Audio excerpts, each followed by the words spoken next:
Appreciate you sir, అభినందనలు కూడా చెప్తా ఉన్నాం.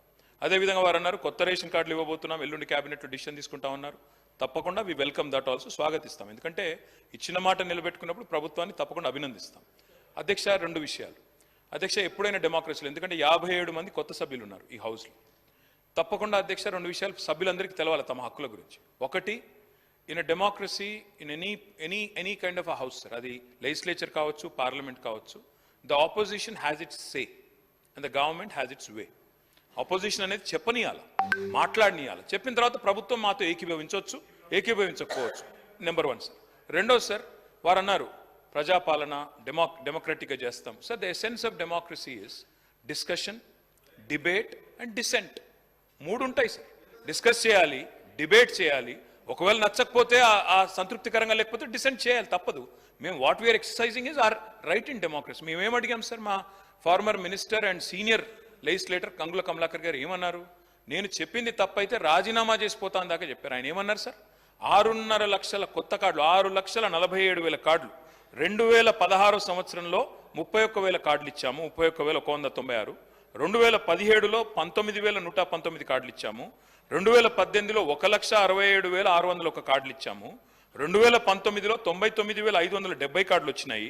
2021లో 3,11,25 కార్డులు వచ్చినాయి. ఆనాడు రాజగోపాల్ రెడ్డి గారు లేరు కానీ జగదీష్ రెడ్డి గారికి వారికి దగ్గర మీ నల్గొండ జిల్లాలో గొడవ కూడా అయింది, ఆ కొత్త కార్డుల పంపిణీలోనే గొడవ కూడా అయింది. అధ్యక్ష, 2022లో 18,974 కార్డులు. What we have said Uttam Kumar Reddy గారు, మీరు ఒక్క కార్డు కూడా ఇయ్యలేదు అని మాట్లాడితే కొంతమంది సభ్యులు, కమలాకర్ గారు మాట్లాడియండి సార్, వారు సమాధానం ఇచ్చారు. ఒకటి. రెండవది, మేమేమన్నాం అధ్యక్ష, కమలాకర్ గారు ఏమన్నారు, మీరు వరి ధాన్యం విషయంలో మీరు చెప్పారు, ఏం చెప్పినారు, మీ మేనిఫెస్టో శ్రీధర్ బాబు గారు చైర్మన్ దీనికి, ఇందులో స్పష్టంగా వరి ధాన్యం 2183 దేనిస్తారు, దొడ్డు బియ్యం ఎంఎస్పి. చాలా మంది సభ్యులకు తెలియకపోవచ్చు, దొడ్డు బియ్యం ఎంఎస్పి 2,183, సన్నవడ్ల ఎంఎస్పి దానికి ఇంకో 20 రూపాయలు ఎక్కువ ఉంటది.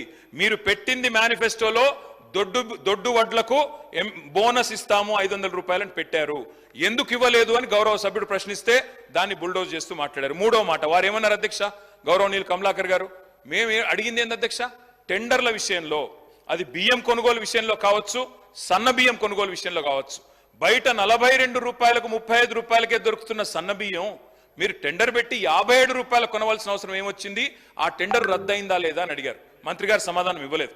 రెండోది అడిగాం అధ్యక్ష, మిల్లర్లకి మీరు సివిల్ సప్లైస్ డిపార్ట్మెంట్ కి మీరు ఏదైతే టెండర్ పిలిచారో, నలుగురు ఎవరైతే టెండర్ పిలిచినాము ట్రాన్స్పరెంట్ గా పిలిచామని మంత్రి గారు చెప్పారో, మేము ఏమడిగాం అధ్యక్ష, ఆ నలుగురు ఎవరు, ఆ నలుగురు బియ్యం ఎందుకు కలెక్ట్ చేయట్లేదు, డబ్బులు ఎందుకు కలెక్ట్ చేస్తున్నారు, మా దగ్గర ఆధారాలు ఉన్నాయి అధ్యక్ష, వాళ్ళు డబ్బులు కలెక్ట్ చేసిన ఆధారాలు కూడా మా దగ్గర ఉన్నాయి, ఎవరెవరి దగ్గర ఎన్ని డబ్బులు తీసుకున్నారు మా దగ్గర ఆధారాలు ఉన్నాయి.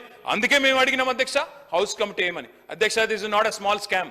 నేను మంత్రి గారిని అనట్లేదు, ఇందులో మంత్రి గారికి తెలియకుండానే చాలా జరుగుతున్నాయి ఈ గవర్నమెంట్ లో. 1,100 కోట్ల కుంభకోణం ఇది. తప్పకుండా హౌస్ కమిటీ వేయాలి.